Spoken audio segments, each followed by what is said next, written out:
ಆತ್ಮೀಯರೇ, ನಮಸ್ಕಾರಗಳು. ನಾನು ನಿಮ್ಮ ಶಂಕರದೇವರು ಹಿರೇಮಠ. ಮಕ್ಕಳ ಸಾಹಿತ್ಯ ಕೃತಿಗಳ ಪರಿಚಯ ಸರಣಿ ಕಾರ್ಯಕ್ರಮಕ್ಕೆ ತಮ್ಮೆಲ್ಲರಿಗೂ ಸಹ ಪ್ರೀತಿಪೂರ್ವಕವಾದ ಸ್ವಾಗತವನ್ನು ಬಯಸ್ತಾ, ಈ ಯೂಟ್ಯೂಬ್ ಚಾನಲನ್ನು ಸಬ್ಸ್ಕ್ರೈಬ್ ಮಾಡುವ ಮೂಲಕ ಹಾಗೂ ವಿಡಿಯೋನ ಹೆಚ್ಚಿನ ಸಂಖ್ಯೆಯಲ್ಲಿ ಶೇರ್ ಮಾಡುವ ಮೂಲಕ ಮಕ್ಕಳ ಸಾಹಿತ್ಯ ಕಾರ್ಯವನ್ನು ಪ್ರೋತ್ಸಾಹಿಸಬೇಕಂತ ತಮ್ಮಲ್ಲಿ ವಿನಂತಿಯನ್ನು ಮಾಡಿಕೊಳ್ತಾ, ಇವತ್ತಿನ ದಿನಾಂಕ 29 ಜುಲೈ 2026 ಬುಧವಾರದಂದು 133ನೇ ಸರಣಿ ಕಾರ್ಯಕ್ರಮದಲ್ಲಿ 133ನೇ ಸಾಹಿತ್ಯ ಕೃತಿಯ ಪರಿಚಯವನ್ನು ಮಾಡಲಿದ್ದೇನೆ. ಎನ್ ಶ್ರೀನಿವಾಸ್ ಉಡುಪ ಅವರು ಬರೆದ ಕನ್ನಡ ನಾಡಿನ ಕೂಸುಮರಿ, ಶಿಶು ಕವಿತೆಗಳ ಸಂಕಲನವನ್ನ ಪರಿಚಯವನ್ನ ಇವತ್ತು ನಿಮಗಾಗಿ ಮಾಡಲಿದ್ದೇನೆ. ನವಕರ್ನಾಟಕ ಪಬ್ಲಿಕೇಶನ್ ಅವರು ಪ್ರಕಟಿಸಿರುವಂತಹ ಶಿಶು ಗೀತೆಗಳ ಸಂಕಲನ ಇದು 2023ರಲ್ಲಿ ಮೊದಲ ಮುದ್ರಣವನ್ನ, 2000ರಲ್ಲಿ ಮೊದಲ ಮುದ್ರಣವನ್ನ, ನಂತರ 8ನೇ ಮುದ್ರಣವನ್ನ 2023ರಲ್ಲಿ ಕಂಡಿದೆ. 40 ಪುಟಗಳ ಈ ಕೃತಿ 45 ರೂಪಾಯಿ ಬೆಲೆಯನ್ನ ನಿಗದಿಪಡಿಸಲಾಗಿದೆ. ಮುಖಪುಟದ ಚಿತ್ರವನ್ನ ಪ್ರಕಾಶ್ ಶೆಟ್ಟಿ ಅವರು ಸುಂದರವಾಗಿ ಬಿಡಿಸಿದ್ದಾರೆ. ಹಾಗೆ 40 ಕವಿತೆಗಳನ್ನ ಇದರೊಳಗಡೆ ಹೊಂದಿವೆ. ಪಂಚಮಂಗೇಶ್ರಾಯ ಹೊಯ್ಸಳ ರಾಜರತ್ನಂ ಅವರ ಒಂದು ಶೈಲಿಯಲ್ಲಿ ಬರೆದಿರುವಂತಹ ಈ ಕವಿತೆಗಳು, ಶಿಶುಪ್ರಾಸಗಳು ತುಂಬಾ ಇಷ್ಟವಾಗುತ್ತವೆ ಮಕ್ಕಳಿಗೆ. ಆ ಕಾರಣಕ್ಕಾಗಿ ಕೃತಿ 8ನೇ ಮುದ್ರಣವನ್ನ ಕಂಡಿದೆ. ಪ್ರಾಥಮಿಕ ಶಾಲಾ ಶಿಕ್ಷಕರಾಗಿ ಸೇವೆ ಸಲ್ಲಿಸಿ ಅವರ ಮಕ್ಕಳ ಮನಸ್ಥಿತಿಯನ್ನ ಅರಿತವರಾಗಿರುವುದರಿಂದ ಲೇಖಕರು ಸುಂದರವಾದ ಕವಿತೆಗಳನ್ನ ಇಲ್ಲಿ ಬರೆದಿದ್ದಾರೆ. ಹಾಗೆ ಕನ್ನಡ ಪುಸ್ತಕ ಪ್ರಾಧಿಕಾರದ ಪುಸ್ತಕ ಸೊಗಸು ಪ್ರಶಸ್ತಿಯನ್ನ, ಕರ್ನಾಟಕ ಸಾಹಿತ್ಯ ಅಕಾಡೆಮಿಯ ಶಿಶು ಸಾಹಿತ್ಯ ಪ್ರಶಸ್ತಿಯನ್ನು ಸಹ ಇವರ ಕೃತಿಗೆ ಲಭಿಸಿದೆ. ಬೆರಳುಗಳು ಮಕ್ಕಳ ನಾಟಕ, ಇಡಿಂಬನ ತೋಟ ಮಕ್ಕಳ ನಾಟಕ, ಕನ್ನಡ ನಾಡಿನ ಕೂಸುಮರಿ ಮಕ್ಕಳ ಪದ್ಯಗಳು, ಕುಂಭಕರ್ಣನ ನಿದ್ದೆ ಮಕ್ಕಳ ಪದ್ಯಗಳು, ಗುಬ್ಬಚ್ಚಿಯ ಗೊರಕೆ ಮಕ್ಕಳ ಕಥೆಗಳನ್ನ ಲೇಖಕರು ಶ್ರೀನಿವಾಸ್ ಉಡುಪ ಅವರು ಬರೆದಿದ್ದಾರೆ. ಅವರು ಬರೆದಿರುವಂತಹ ಇಂದಿನ ಈ ಸಂಕಲನದಲ್ಲಿ 40 ಕವಿತೆಗಳಿದ್ದು ಅದರಲ್ಲಿರುವಂತಹ ಆಯ್ದ ಕವಿತೆಗಳನ್ನ, ಶಿಶುಪ್ರಾಸಗಳನ್ನ ನೋಡೋಣ. ಅಜ್ಜ ಅಜ್ಜಿ ಅನ್ನುವಂಥದ್ದು. ಬೊಚ್ಚು ಬಾಯಿಯ ನಮ್ಮಜ್ಜನಿಗೆ ಒಂದು ಹಲ್ಲು ಇಲ್ಲ, ಆದರೂ ಬೇಕು ಅನ್ನುತ್ತಾನೆ ಒಣಗಿದ ಕೊಬ್ಬರಿ ಬೆಲ್ಲ. ಬಾಗಿದ ಬೆನ್ನು ನಮ್ಮಜ್ಜಿಗೆ, ಕೋಲಿದೆ ಎಡದ ಕೈಯ, ಆದರೂ ಅವಳು ಕುಣಿಯುತ್ತಾಳೆ ತಯ್ಯ ತಯ್ಯ ತಕ್ಕ ತಯ್ಯ ಅಂತ. ನಾವು ಅಜ್ಜ ಅಜ್ಜಿ ವಯಸ್ಸಾದ ಮೇಲೆ ನೋಡ್ಬೋದು. ವಯಸ್ಸಾದ ನಂತರ ಅವರು ಮಕ್ಕಳ ತರನೇ ಅಂತ ನಾವು ಭಾವಿಸ್ತೀವಿ. ಲೋಕರೂಢಿಯಾಗಿ ವಯಸ್ಸಾಗಿರುವಂತ ಅಜ್ಜ ಅಜ್ಜಿ ಮೊಮ್ಮಕ್ಕಳಿಗೆ ತುಂಬಾ ಸ್ನೇಹಿತರಂತೆ ಇರ್ತಾರೆ. ಅಂದ್ರೆ ಅಜ್ಜಗೆ ಬಾಯಾಗ ಅಲ್ಲಿಲ್ಲ ಅಂದ್ರೂ ಸಹ ಅಜ್ಜ ಕೊಬ್ಬರಿ ಬೆಲ್ಲನ ಇಷ್ಟಪಡ್ತಾನೆ. ಅಜ್ಜಿ ಬೆನ್ನು ಬಾಗಿ ಬಡಿಗೆ ನಡೆದ್ರು ಸಹ ಅಜ್ಜಿ ಕುಣಿತಾಳೆ ಅನ್ನುವಂತ ಒಂದು ಕವಿತೆ. ಹಾಗೆ ಚೈತ್ರ ವೈಶಾಖ ಅನ್ನುವಂತ ಮಾಸದಗಳ ಕುರಿತಾದ ಮಕ್ಕಳಿಗೆ ಹಾಡುಗಳಂದ್ರೆ ತುಂಬಾ ಇಷ್ಟ. ಅದೇ ರೀತಿ ಹಾಡುಗಳ ಮೂಲಕ ಮಾಸಗಳನ್ನ ನೆನಪಿಡುವಂತ ದೃಷ್ಟಿಯಿಂದ ಈ ಕವಿತೆ ರಚನೆ ಆಗಿದೆ. ಚೈತ್ರ ಮಾಸ ಬಂದಿತು ಹೂವು ಹಣ್ಣು ತಂತು, ಹಬ್ಬ ವೈಶಾಖ ಏನು ಬಿಸಿಲ ಶಾಖ. ಜ್ಯೇಷ್ಠ ಮಾಸ ಬರಲು ಮಿಂಚು ಗುಡುಗು ಸಿಡಿಲು, ಆಷಾಢದ ಗಾಳಿ ಮಳೆ ತಂದಿತು ಹೇಳಿ. ಶ್ರಾವಣದ ಕೆಸರು ಸುತ್ತಮುತ್ತ ಹಸಿರು, ಭಾದ್ರಪದದಿ ಗೌರಿ ಗಣಪ ಇಲಿಯನೇರಿ.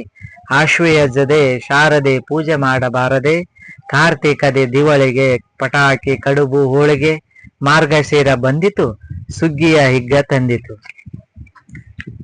ಪುಷ್ಯ ಮಾಘ ಚಳಿ ಚಳಿ, ತನ್ನಿ ರಗ್ಗು ಕಂಬಳಿ. ಕೊನೆಗೆ ಬಂತು ಫಾಲ್ಗುಣ, ಹೊಸ ವರ್ಷಕ್ಕೆ ಹೋಗೋಣ. ನಾವು ಯಾವ್ಯಾವ ಮಾಸದಲ್ಲಿ, ಚೈತ್ರ ಮಾಸದಲ್ಲಿ ಹೂವು ಹಣ್ಣು ವಸಂತ ಬರ್ತಾನೆ, ಯುಗಾದಿ ಪ್ರಾರಂಭ ಆಗುತ್ತೆ. ವೈಶಾಖದಲ್ಲಿ ತುಂಬಾ ಬಿಸಿಲು, ಜ್ಯೇಷ್ಠದಲ್ಲಿ ಮಿಂಚು ಗುಡುಗು ಸಹಿತ ಮಳೆ ಪ್ರಾರಂಭ, ಆಷಾಢದಲ್ಲಿ ಗಾಳಿ, ಶ್ರಾವಣದಲ್ಲಿ ತುಂಬಾ ಕೆಸರು ಮಳೆ ಬಂದು ಆದರೆ ಪರಿಸರ ಹಸಿರಾಗಿರುತ್ತೆ. ಭಾದ್ರಪದದಲ್ಲಿ ಗಣಪ ಗೌರಿ ಗಣೇಶ ಹಬ್ಬ, ಆಶ್ವಯುಜದಲ್ಲಿ ಶಾರದೆ ಮಾತೆಯ ಪೂಜೆ, ಕಾರ್ತಿಕದಲ್ಲಿ ಪಟಾಕ್ಷಿಯನ್ನ ಬಿಡುವಂಥದ್ದು, ದೀಪಾವಳಿ ಆಚರಿಸೋದು, ಮಾರ್ಗಶಿರ ಸುಗ್ಗಿಯ ಹಬ್ಬ, ಹಾಗೆ ಪುಷ್ಪ ಮಾಘದಲ್ಲಿ ಚಳಿ ಚಳಿ ಇರುವಂತದ್ದು, ಕೊನೆಗೆ ಫಾಲ್ಗುಣ. ಆ ಮೂಲಕ ಹೊಸ ಹಬ್ಬಕ್ಕೆ ಹೊಸ ವರ್ಷಕ್ಕೆ ಹೋಗುವಂಥದ್ದು. ಇನ್ನು ಉಪ್ಪಿಟ್ಟಿನ ಹಾಡು ನೋಡ್ಬೋದು. ಲೇಖಕರು ಅಲ್ಲಲ್ಲಿ ಸುಂದರವಾದ ಚಿತ್ರಗಳನ್ನ ಹಾಕಿದ್ದಾರೆ. ಹಾಗೆ ಸುಂದರವಾದ ಮುಖಪುಟವನ್ನ ಈ ಕೃತಿ ಒಳಗೊಂಡಿದೆ. ಹಾಗೆ ಉಪ್ಪಿಟ್ಟು ಅನ್ನುವಂಥದ್ದು ಯಾವ ರೀತಿ ತಯಾರು ಮಾಡೋದು, ಚಿಟಿ ಚಿಟಿ ಸಿಡಿಯಲಿ ಒಗ್ಗರಣೆ, ಕೊಬ್ಬರಿ ತುರಿಯಲಿ ತುರಿಮಣೆ, ಘಮ ಘಮವೆನ್ನಲು ಉರಿದವರೇ, ಕರಿಬೇವು ಬೆರೆಸಿರುವೆ, ಕೊತ ಕೊತ ಕುದಿಯಲಿ ಬಿಸಿ ನೀರು, ಕೊಂಚ ಉಪ್ಪು ತುಸು ನಿಂಬೆ ಹುಳಿ, ಬೇಕೆನಿಸಿದರೆ ಈರುಳ್ಳಿ, ರೆಡಿ ಆಯ್ತು ಈಗ ಉಪ್ಪಿಟ್ಟು, ಬಡಿಸಲೆ ನಿನಗೆ ಇನ್ನಷ್ಟು.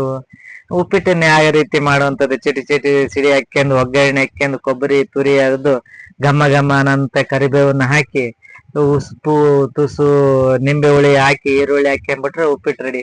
ಅಂದ್ರೆ ಉಪ್ಪಿಟ್ಟನ್ನು ರೆಡಿ ಮಾಡುವಂತ ಕ್ರಮದ ಜೊತೆಗೆ ಅಲ್ಲಿ ಬಳಸುವಂತ ತರಕಾರಿಗಳನ್ನು ಸಹ ಲೇಖಕರು ಇಲ್ಲಿ ಪರಿಚಯಿಸಿದ್ದಾರೆ.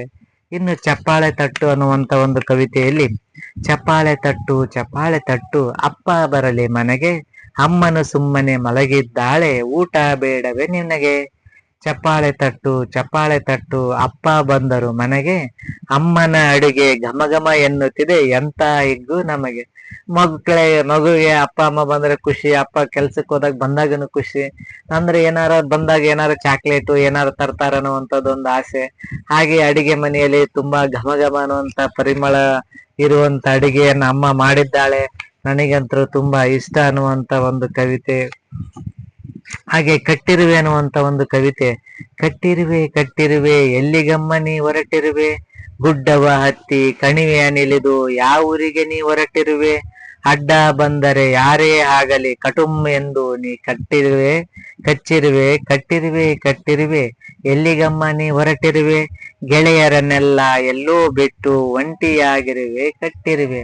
ಕಟ್ಟಿರುವೆ ಅನ್ನೋ ಮಗುವನ್ನ ಕೇಳುವಂಥದ್ದು, ಮಗು ಕಟ್ಟಿರುವೆಯನ್ನ ಕೇಳುವಂಥದ್ದು, ಎಲ್ಲಿ ಹೊಂಟಿದಿ ಕಟ್ಟಿರುವೆ ನೀನು, ಎಲ್ಲಿ ಹೊಂಟಿ, ಗುಡ್ಡ ಹತ್ತಿತಿ ಕಣಿವೆ ಇಳಿತಿ, ಅಡ್ಡ ಯಾರು ಬಂದ್ರ ಕಟುಂಬ ಅಂತ ಕಚ್ಚಿ ಬಿಡ್ತಿ, ಆದ್ರೆ ಶಿಸ್ತಿನಿಂದ ಹೋಗ್ತಿ, ಆದ್ರೆ ಗೆಳೆಯರನ್ನ ಬಿಟ್ಟು ಎಲ್ಲೇ ಹೊಂಟಿ ಅಲ್ಲ, ನಡೆದು ಸುಸ್ತಾಗ್ಯದ, ನಿನಗೆ ನಾನು ಚಾಕ್ಲೇಟ್ ಚೂರು ಕೊಡ್ಲಾ, ತಗ ಎಲ್ಲಿ ಹೊಂಟಿ ಕಟ್ಟಿರುವೆ ಅಂತ ಮಗು ಮುಗ್ಧತೆ, ಮಗುವಿನಲ್ಲಿರುವಂತ ಮುಗ್ಧತೆ, ಅತಿ ಸೂಕ್ಷ್ಮ ಜೀವಿಯಾಗಿರುವಂತ ಒಂದು ಕಟ್ಟಿರುವೆ, ಸಣ್ಣ ಕಟ್ಟಿರುವೆಯನ್ನು ಸಹ ಮಗು ಮಾತಾಡಿಸುವಂತದ್ದು. ಮಗು ಯಾವುದೇ ಹಮ್ಮು ಬಿಮ್ಮುಗಳಿಲ್ಲದೆ, ಯಾವುದೇ ಅಹಂಕಾರದ ಛಾಯೆ ಒಳಗೆ ಸಿಕ್ಕಾಕೊಳ್ಳದೆ, ಒಂದು ನಿರ್ಮಲ ಮನಸ್ಸಿನಿಂದ ಕೂಡಿರುವಂತ ಮಗು ಎಲ್ಲರನ್ನು ಸಹ ಮಾತಾಡಿಸ್ಕೊಂಡು ಬರುತ್ತೆ. ಆ ಮಗುವಿಗೆ ಯಾವುದೇ ತನ್ನವರು ಬೇರೆಯವರು ಕೆಟ್ಟವರು ಒಳ್ಳೆಯವರು ಅನ್ನುವಂತ ಭೇದ ಭಾವ ಇರೋದಿಲ್ಲ. ಮಗು ಎಲ್ಲರನ್ನೂ ಸಹ ತನ್ನವರೇ ಅನ್ನುವಂತ ಭಾವನೆಯಲ್ಲಿ ಮಗು ಎಲ್ಲರನ್ನು ಸಹ ಮಾತಾಡಿಸ್ಕೊಂಡು ಬರುವಂತ ಪರಿ ಈ ಕವಿತೆಯಲ್ಲಿ ನೋಡ್ಬೋದು. ಒಂದು ಕಟ್ಟಿರುವೆಯನ್ನ, ಏನಪ್ಪ ಕಟ್ಟಿರುವೆ, ಎಲ್ಲಿಗೊಂಟಿ, ನಡೆದು ಸುಸ್ತಾಗಿದ, ಚಾಕ್ಲೇಟ್ ಕೊಡ್ತೀನಿ ಚಾಕ್ಲೇಟ್ ತಿನ್ನು ಅನ್ನುವಂಥದ್ದು, ಕಟ್ಟಿರುವೆಯನ್ನೂ ಸಹ ಮಾತಾಡಿಸುವಂಥದ್ದು. ಮಕ್ಕಳು ಕಲ್ಲನ್ನು ಸಹ ಮಾತಾಡಿಸ್ಕೊಂಡು ಬರುವಂತ ಪ್ರವೃತ್ತಿಯನ್ನ ಮಕ್ಕಳು ಹೊಂದಿರ್ತಾರೆ. ಹಾಗಾಗಿ ಅವರು ಸಹಜವಾಗಿರುವಂತ ಮುಗ್ಧತೆಯ ಕಾರಣದಿಂದ ಅವರು ತಮ್ಮ ಸುತ್ತಮುತ್ತ ಇರುವಂತ ವಸ್ತುಗಳ ಜೊತೆಗೆ, ಪ್ರಾಣಿಗಳ ಜೊತೆಗೆ, ಗೊಂಬೆಗಳ ಜೊತೆಗೇನು ಸಹ ಮಾತನಾಡಲು ಸಮರ್ಥರಾಗಿರುತ್ತಾರೆ. ಅದೇ ರೀತಿ ಅರಳಿದ ಹೂವು ಅನ್ನುವಂತ ಒಂದು ಕವಿತೆಯಲ್ಲಿ, ಮಡಿಕೆ ತುಂಬ ನೀರು ತಂದು ಗಿಡಕ್ಕೆ ಹಾಕಿದೆ, ಗಿಡದಿ ಈಗ ಹೂವು ಅರಳಿ ರಥದ ಆಗಿದೆ, ಎರಡು ಹೂವ ಬಿಡಿಸಿ ಗೆಳತಿ ಮುಡಿದುಕೊಂಡಳು, ಉಳಿದ ಹೂವು ಗಿಡದಲ್ಲಿ ಇರಲಿ ಚಂದ ಎಂದಳು. ಮಕ್ಕಳಿರೋಂಥದ್ದು ಪ್ರೇಮ ಅಂದ್ರೆ ಮಗುವಿನ ಮುಗ್ಧತೆ ಶ್ರೀನಿವಾಸ ಉಡುಪ ಅವರಲ್ಲಿ ಇರುವ ಕಾರಣದಿಂದ ಮಗುವಿನ ಏನದು ಅನ್ನತ್ತೆ ಅನ್ನೋದನ್ನ ಕುರಿತಾಗಿ ಕವಿತೆಯಲ್ಲಿ ಹೇಳಿದ್ದಾರೆ. ಅಂದ್ರೆ ಮಗು ಗಿಡಕ್ಕೆ ಮಡಿಕೆ ತುಂಬಾ ನೀರ್ ಹಾಕಿ ಗಿಡವನ್ನ ಹಚ್ಚಿ ಹೂವಿನ ಗಿಡ ಬೆಳೆದ ನಂತರ ಅಷ್ಟು ಹೂವನ್ನು ಸಹ ತಾನು ಇಟ್ಕೊನಲ್ಲ, ಕೇವಲ ಎರಡು ಹೂಗಳನ್ನ ಇಟ್ಕೊಂಡು ಮತ್ತೆ ಹೂಗಳನ್ನ ಗಿಡದಲ್ಲೇ ಬಿಡ್ತಾಳೆ ಮಗು. ಯಾಕಂದ್ರೆ ಮಗು ಗಿಡದಲ್ಲಿ ಹೂವು ಇದ್ರೆ ತುಂಬಾ ಚೆನ್ನಾಗಿರುತ್ತೆ ಅನ್ನುವಂತ ಒಂದು ಆಸೆ ಅಭಿಲಾಷೆ ಮಗುವಿನೊಂದು. ಇನ್ನು ಜಂಬದ ಮೊಲ ಅನ್ನುವಂತ ಒಂದು ಕವಿತೆಯಲ್ಲಿ, ಮೊಲವು ಒಂದು ಮರದ ಕೆಳಗೆ ಮಲಗಿಕೊಂಡಿತು, ಹುಲಿಯ ಹಾಗೆ ತಾನು ಕೂಡ ಎಂದುಕೊಂಡಿತು, ಹುಲಿಯ ಬಂದು ಕೂಗಿದಾಗ ಎದುರಿಕೊಂಡಿತು, ಎಲೆಯ ಮರೆಯ ಹೇಗೋ ನುಸಿಲಿ ಅಡಗಿಕೊಂಡಿತು. ಒಂದು ಜಂಬುದ ಮೊಲ ಅನ್ನುವಂಥದ್ದು, ನಾವು ಜಂಬುದ ಮೊಲ ಒಂದು ದಷ್ಟಪುಷ್ಟವಾಗಿ ಬೆಳೆದಿವಿ ಅನ್ನೋಂತ ಕಾರಣಕ್ಕೆ ನಾವು ಇನ್ನೊಬ್ಬರ ಹಾಗೆ ಹೋಲಿಕೆ ಮಾಡಿಕೊಳ್ಳುವುದು ಅದು ಅಲ್ಲಿ ಸರಿಯಲ್ಲ, ಆದ ಕ್ರಮ ಅಲ್ಲ. ನಮ್ಮದೇ ಒಂದು ಜೀವನ ಶೈಲಿ ಬೇರೆ ಇರುತ್ತೆ, ಮತ್ತೊಬ್ಬರ ಜೀವನ ಶೈಲಿ ಬೇರೆ ಇರುತ್ತೆ. ನಮ್ಮ ಜೀವನ ಶೈಲಿಗೆ ಒಗ್ಗಿಕೊಂಡು ನಮ್ಮ ಜೀವನವನ್ನ ನಮ್ಮ ಒಂದು ಚೌಕಟ್ಟಿನಲ್ಲಿ ಇರಬೇಕು ಅನ್ನುವಂತ ಆಶಯದೊಂದಿಗೆ ಕವಿ ಒಂದು ಮೊಲ ಜಂಬದಿಂದ ನಾನು ಹುಲಿ, ಕಾಡಿನ ರಾಜ ನಾನು ಹುಲಿಯ ತರ ಜಂಬದಿಂದ ಮಲಗಿರುತ್ತೆ. ತಾನು ಹುಲಿ ಅಂತಾನೆ ಭ್ರಮೆಯಲ್ಲಿರುವಂತ ಮೊಲಕ್ಕೆ ಯಾವಾಗ ನಿಜವಾದ ಹುಲಿ ಬಂದು ಗರ್ಜನೆ ಮಾಡುತ್ತೋ ಆಗ ಅದಕ್ಕೆ ಭಯ ಆಗ್ಬಿಡುತ್ತೆ. ಯಾಕಂದ್ರೆ ಹುಲಿಯ ಒಂದು ಗರ್ಜನೆಗೆ ಭಯಗೊಂಡಂತ ಮೊಲ ಓಡಿ ಓಡಿ ಹೋಗಿ ಎಲೆಯಿಂದ ಅಣಿಕಣುತ್ತೆ.